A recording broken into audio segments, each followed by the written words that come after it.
Anak, may mga kaluluwa na hindi matahimik. Ako po si Janine from Pangasinan.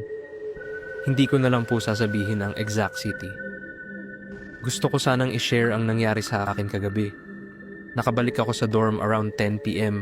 kasi may pasok na kinabukasan. Late na akong bumiyahe at sobrang traffic pa, kaya pagod na ako pagdating doon. Habang nasa hallway pa lang ako, napansin ko agad na nakabukas ang ilaw ng room ko. Doon pa lang, medyo kinabahan na ako kasi wala naman akong roommate. Pagkatapat ko sa pinto, malinaw kong narinig na may babaeng sumisigaw sa loob. Parang may kaaway. Parang may kausap siya sa phone at naka-loudspeaker pa. Napaisip ako kung may bago na ba akong kasama sa room na hindi ko alam. Nahihiya pa akong buksan ang pinto dahil sobrang lakas ng sigawan sa loob. Ilang minuto kong tiniis ang bigat ng luggage ko habang nakatayo sa labas, hinihintay na matapos ang pag-aaway.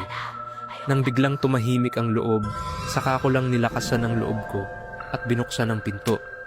Kuya Mid, pagpasok ko, patay ang ilaw at walang tao. Doon na ako tuluyang kinilabutan. Sinubukan kong kumbinsihin ang sarili ko na baka sa kabilang room lang galing ang sigawan. Pero sigurado ako na sa room ko yun kasi nakita ko mismo mula sa hallway window na nakaswitch on ang ilaw ko. Pagkasindi ko ng ilaw, biglang gumalaw ang double deck. Nahulog ang ilang libro ko mula sa mesa. Sunod-sunod na nagpatay-sindi ang ilaw. Hindi ko na maramdaman ang ulo ko sa sobrang takot. Pakiramdam ko tumayo lahat ng balahibo ko sa batok. Paulit-ulit kong sinasabi sa sarili ko na huwag magpatalo sa takot. Sabi ko, kapag nagpakita akong natatakot, lalo akong tatakutin. Pero kahit anong pilit kong kumalma, hindi ko magawa.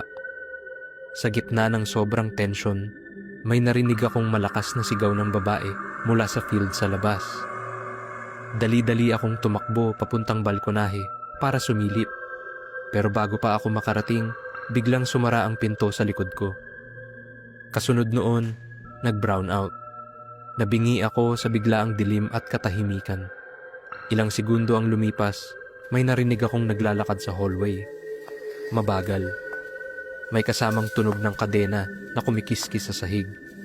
Parang may nakagapos sa paa. May mahina ring boses ng babaeng nagsasalita habang naglalakad.